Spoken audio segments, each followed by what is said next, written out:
Bonjour à tous et bienvenue sur Nyon Région Télévision pour une nouvelle émission sportive. Une émission sportive très vaste. On aura du rugby avec Patrice Philippe. Bienvenue sur le plateau. Merci, bonsoir. Patrice Philippe, tu reviens à l'instant d'un cours que tu as donné à Aglan.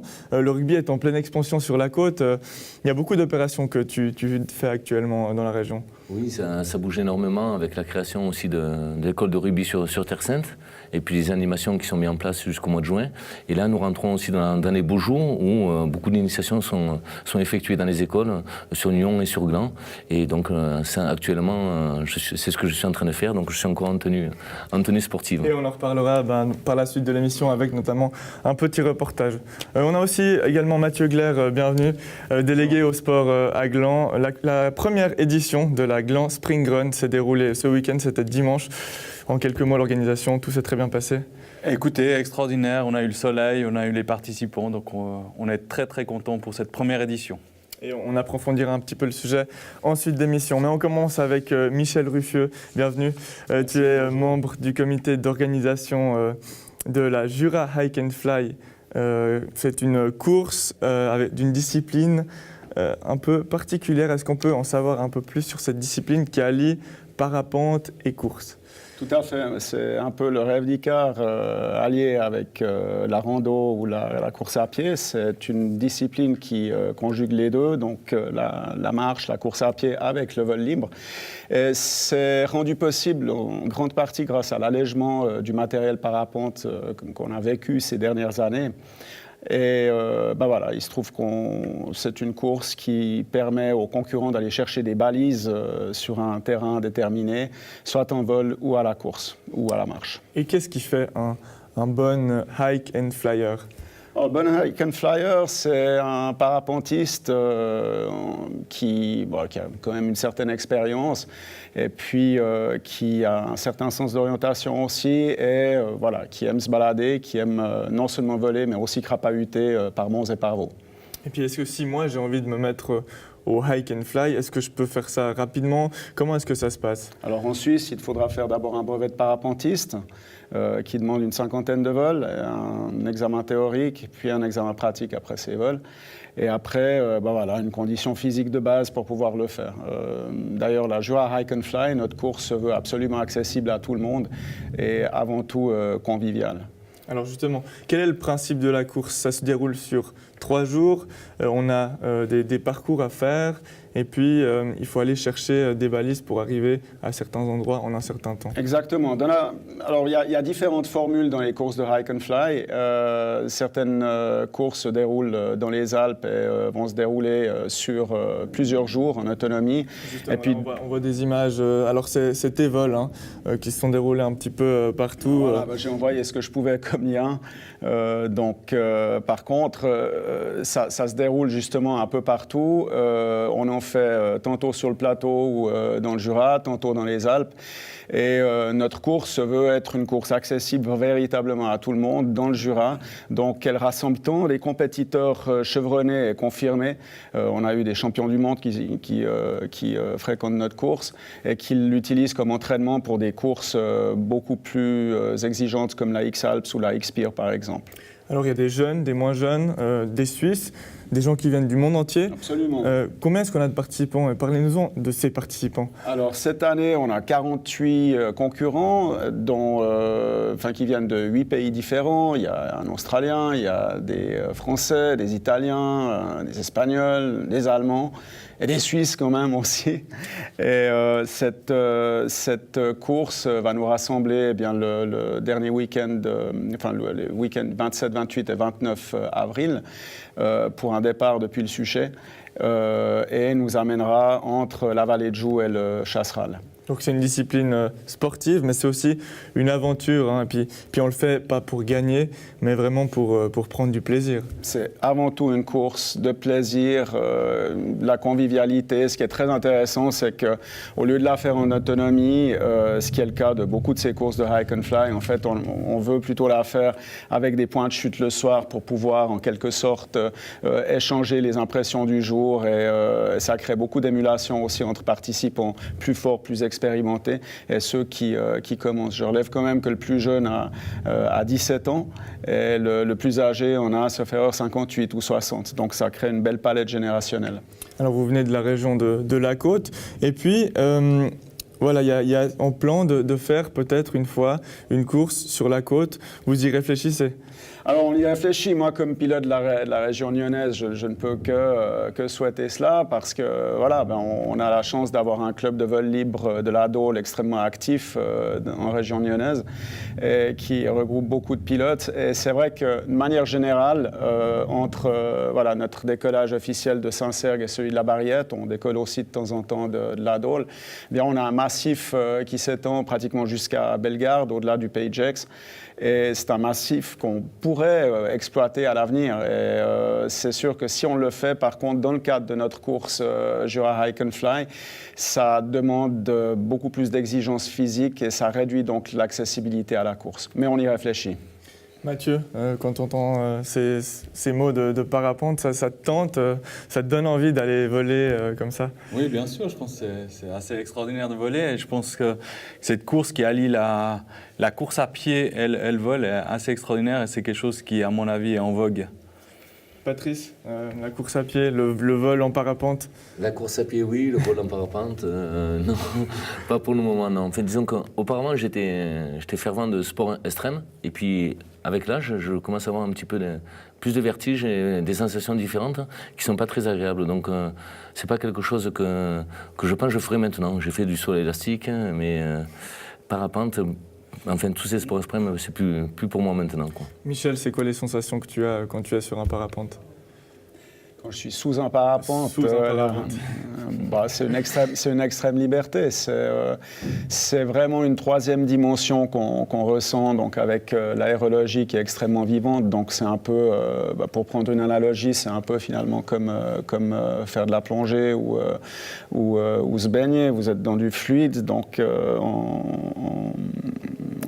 en combinaison avec ces fluides, de l'aérologie de temps en temps qui tantôt va venir à contre-courant, tantôt va nous porter. Et puis il y a les thermiques, il y a cet air chaud qui s'élève de la masse terrestre. Et ces thermiques sont absolument extraordinaires à exploiter en parapente.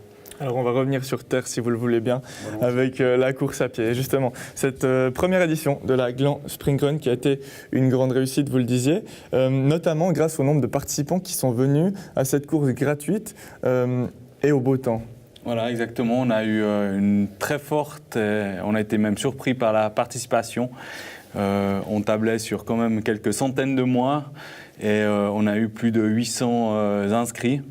Et aussi étonnamment, on a eu une très faible perte, on va dire, d'inscriptions, donc 745 participants, ce qui est assez énorme pour une activité qui est gratuite. Oui, donc quelques 90 personnes qui ne se sont pas rendues à l'événement. Qu'est-ce qui était proposé exactement comme course? Il y avait un parcours, plusieurs parcours? Voilà, exactement. On avait plusieurs parcours. On avait un premier parcours pour les enfants de 1 km, où là, les enfants pouvaient parcourir ce kilomètre avec un parent qui l'accompagnait durant ce trajet-là.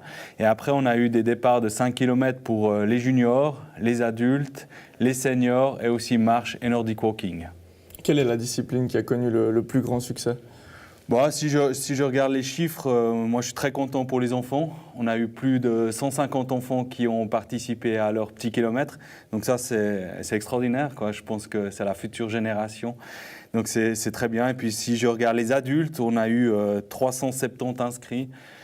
Donc c'est aussi une belle performance. Et la plupart de ces inscrits venaient de la région. Voilà, exactement. Donc la ville de Gland a proposé cette course à sa population et sa population a répondu présent avec 408 personnes présentes de la ville de Gland. On imagine donc qu'au sein de l'organisation, on est satisfait. On n'a pas connu de petits problèmes organisationnels pour une première édition comme ça? Si, on en a connu beaucoup. Hein. Par exemple, on a été surpris, si je vous dis, entre la dernière semaine d'inscription, le lundi et le mercredi, on a eu 300 inscriptions sur ces 3 jours. Donc on a fait un bond énorme. Et après, c'était les gens qui ont vu la météo, ils se sont dit, ah là, ce week-end, il va faire beau. Météo, peut-être bouche à oreille, et puis on arrivait le jour de la course, puis ils se sont dit, je vais vite me préparer avant les 20 kills, et se sont inscrits. Et donc là, on a eu un bond qui a été énorme. Il a fallu gérer toutes les infrastructures. Et puis, ce qui est bien pour nous, c'est qu'on a eu aussi un retour très positif des participants qui nous ont dit « Ah, mais ce serait bien s'il y a ça, ça et ça ». Ce qui va nous permettre l'année prochaine d'offrir quelque chose de supérieur et de pouvoir satisfaire un plus grand nombre de participants. Alors une deuxième édition, on vous entend parler, elle aura lieu donc. Alors on va en discuter avec la ville de Gland, faire un point avec les partenaires aussi, hein, où la Linière était très présente, la foulée aussi, et puis on va faire un bilan de tout ça. Vous n'étiez pas de la course ce week-end à Gland, messieurs? Non, mais je crois que je vais y songer pour la prochaine en tout cas. Oui, parce que c'est un bon entraînement aussi pour la Hike and Run, la Hike and Fly qui a lieu 2 semaines après. J'aime beaucoup courir et puis je pense que ce qu'il y a d'extraordinaire, c'est le nombre de participants qui ont été, qui ont répondu présents. Je trouve que ça témoigne d'un bel engouement. Il y a un bel engouement et c'est aussi le cas du rugby parce que Patrice, tu as créé une école de rugby à Terre-Sainte et il y a eu hier, on y était d'ailleurs et on va voir le reportage, une première journée avec plus d'une dizaine d'enfants qui sont venus découvrir le rugby. Tu as pris du plaisir à leur enseigner ce sport? Je prends toujours du plaisir, que ce soit avec les enfants ou les plus grands, j'ai toujours vraiment ce plaisir-là et d'autant plus que Terre-Sainte c'est vraiment un peu ma création, enfin, et donc je le prends vraiment à cœur et vraiment de les voir sur cette première séance, oui c'était agréable et j'ai pris beaucoup de plaisir, je pense qu'eux aussi. Et j'espère que donc mercredi prochain il y en aura encore 10 de plus et puis on arrivera progressivement au mois de septembre sous l'ouverture officielle d'avoir une école de rugby structurée et déjà avec des enfants qui ont connu le rugby, quoi. Alors on va voir justement maintenant l'inauguration de cette création. C'était hier après-midi aux alentours de 14h à Coppet en compagnie de Patrice Philippe qui a donné un premier cours de rugby à ses jeunes enfants. Regardez. On va plus vite, hop. Colin, t'as oublié Patrice? Anthony. Oui, Anthony, allez. Ouais, super Warren. Allez Clark, allez John, allez. Ouais, Patrice. Anthony. Oui. Warren. On est prêt? Attention, le ballon il va arriver de là. Allez, top. Michel, aujourd'hui c'est l'inauguration de l'école de rugby de Terre-Sainte, la première journée. Qu'est-ce qu'on peut voir exactement derrière nous? Alors aujourd'hui c'est un grand jour, outre le soleil qui nous accompagne. C'est cette première journée de l'école de rugby de Terre-Sainte que nous voulions créer depuis pas mal de temps. Et on peut voir derrière moi de nombreux enfants qui sont venus grâce aux publications et à la publicité que nous avons faite. C'est une découverte du rugby à travers des jeux ludiques tels que la poule et le renard, le passer de ballon, le lâcher. Et le but n'est pas de faire des matchs, mais d'apprendre aux enfants à s'amuser tout en comprenant les règles du rugby. Et les enfants, on dirait qu'ils s'amusent, vu qu'ils sont très motivés à jouer. Alors écoutez, ils sont là depuis 1 heure, ils ont un peu chaud parce que c'est une belle journée de printemps, mais effectivement ils ont énormément de plaisir. Il faut dire que nous avons la chance d'avoir notre entraîneur principal, Patrice Philippe, qui est un éducateur diplômé et qui travaille avec beaucoup de pédagogie et d'enthousiasme. Maintenant, Cassie, quand tu viens pour marquer un essai, pour marquer un point, tu viens le ballon et tu le poses au sol. D'accord? Et comme ça, tu marques un point. Encore. Oui, encore. Numéro 2, allez, on va l'aider, allez encore. Encore. C'est une grande fierté de pouvoir créer cette école de rugby et de pouvoir vraiment, on en parlait depuis 2 années de Terre-Sainte, de créer quelque chose. Et maintenant, aujourd'hui, donc c'est notre première porte ouverte et vraiment très très fier que ça débute. Et puis le but vraiment, c'est leur faire découvrir un petit peu le rugby, la balle ovale. Ils ont un petit peu une idée du rugby qui mélange un petit peu le football américain. Et c'est vrai qu'aux enfants, on voudrait leur faire découvrir dans la région un petit peu le rugby et toutes les valeurs que ça amène aussi, ces valeurs éducatives. Et donc on arrive à leur enseigner sous forme de jeu entre eux. C'est vraiment pour eux, c'est vraiment très agréable pour eux parce que c'est un des seuls sports où on peut être un petit peu en contact avec d'autres personnes collectivement, avec un ballon et avec des règles bien précises. Et donc pour eux, c'est vraiment une nouvelle discipline et ils prennent beaucoup de plaisir. Si tu gardes le ballon au sol, il y a un deuxième garçon qui va arriver pour pouvoir prendre le ballon, et puis un troisième, un quatrième, et ça fait des gros tas. Après, vous êtes dessous, vous êtes tout étouffé et tout blessé. Donc maintenant, quand on tombe au sol, qu'on est plaqué par un joueur, qu'est-ce qu'on doit faire? On doit lasser le ballon. On doit lâcher le ballon, exactement. D'accord les garçons? Moi, je suis très fier parce que depuis très longtemps, le Rugby Club de Nyon est connu pour faire beaucoup de formations. Et la formation ne commence pas seulement à l'âge de 14 ans, mais elle commence à l'âge de 5 ans, 6 ans. Nous travaillons en harmonie aussi avec un groupe qui s'appelle les Rugby Tots, qui prend les enfants depuis 3 ans. Et nous sommes fiers de voir monter tous ces enfants, jouer dans les cadets, juniors, équipe première. Rugby Tots, c'est des cours pour les enfants, donc de l'éveil sportif. On parle d'éveil sportif, donc pour développer la motricité, mais aussi pour donner envie aux petits de faire du sport. Et c'est des cours qui sont proposés en français et en anglais. Et c'est des cours qui sont vraiment destinés à tous les petits. On veut aussi des filles un peu. Et ça leur permet, comme j'ai dit, de donner envie de faire du sport et pas forcément d'aller que vers le rugby. Après, on peut aussi après faire n'importe quel sport. C'est vraiment pour les développer et ça va de 2 jusqu'à 7 ans. Tu dois m'y donner. Et puis après, tu as le droit de repartir. Voilà pour ce premier cours d'initiation au rugby à Terre Sainte. Le deuxième cours, ce sera la semaine prochaine, mercredi 25 avril prochain. On imagine toujours avec le même menu, donner du plaisir à ces enfants qui ne demandent qu'à se dépenser et puis qu'à découvrir ce sport. Ah, tout à fait, oui. Comme vous avez pu le voir, de nos jours, peu de jeux ou entre eux au niveau de l'école, peu de contacts entre eux, même le toucher corporel. Et là, ça leur permet vraiment d'arriver, de pouvoir faire des jeux, se sauter dessus, s'attraper, se faire tomber, et tout en liberté, tout en toute sécurité surtout, le plus important. Et puis, à qui est-ce destiné ces journées portes ouvertes ? Elle est destinée pour faire découvrir le rugby dans la région de Terre Sainte et préparer nos futurs peut-être membres de Terre Sainte. Donc ces initiations se font pratiquement que sur Copé pour préparer cette école de rugby, cette ouverture au mois de septembre. Qui sera officiellement lancée en septembre. Oui, Il y aura encore 5 dates d'initiation, on va en reparler. Mais on va parler de la première équipe aussi, car tu es l'entraîneur de la première équipe du Rugby Club de Nyon. On entre dans une phase très importante au niveau du championnat. Actuellement, le Rugby Club est 4e. On imagine que 4e, ça suffit, mais il faut faire mieux si on veut espérer se faciliter la suite. Oui, il faut faire mieux. Bon, nous sommes 4e parce qu'il y a eu malheureusement une perte de 2 points suite à un recours de fait. Et donc sinon, nous serions 2e au classement. Mais bon, nous, le plus important, c'est de se concentrer sur les phases finales. Donc de finir dans les 4 premiers, c'est bien parce qu'on joue les demi-finales. L'idéal, c'est de finir dans les 2 premiers, puisqu'on joue une demi-finale à domicile. Mais si on finit, comme toujours, on a un petit peu l'habitude au niveau de Nyon, on se concentre surtout sur cette fin de saison, sur ces 2 derniers matchs importants, donc la demi-finale et la finale, où là, vraiment, on doit être performant. Et puis il y a aussi la Coupe de Suisse qui est importante. Et le match sera ce week-end. Oui, c'est dimanche à Stade Lausanne. Et c'est à Stade Lausanne parce que il y a la Youth League qui a fait un peu parler parce que le Rugby Club ne peut pas jouer à Call of Rest ce week-end. Malheureusement, non. Il n'y a pas de match pendant le week-end, mais on ne peut pas utiliser le terrain ni les vestiaires parce qu'ils sont occupés par des joueurs de foot. Et puis, cette équipe de Zurich, c'est une équipe plutôt redoutable parce que c'était il y a un peu plus d'une semaine. Maintenant, vous vous êtes incliné là-bas. Il va falloir prendre la revanche, on imagine, à domicile.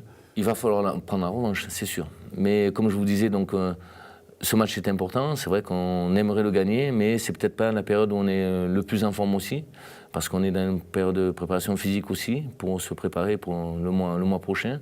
Donc on espère avoir vraiment toutes les capacités physiques pour y arriver, mais ça risque d'être un peu plus compliqué par rapport à notre forme actuelle.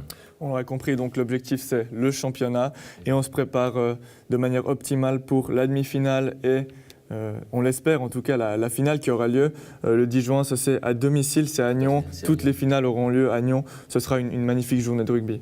Ça devrait être une magnifique journée de rugby, d'autant plus si Nyon y arrive. Donc on espère vraiment, et c'est vrai que ça rassemble toutes les catégories suisses, donc avec 6 ou 7 finales sur la journée.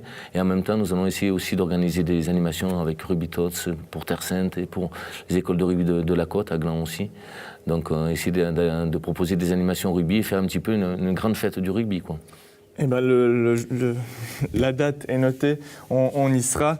Donc le 10 juin, ce sera la finale de rugby où on espère que le Nyon Rugby Club sera de la partie. Pour ce qui est de l'école de rugby de Terre-Sainte, je vous propose juste de faire un point sur les dates de ces cours. Donc on l'a dit, mercredi prochain, 25 avril, il y aura le prochain, ça sera toujours en compagnie de Patrice Philippe.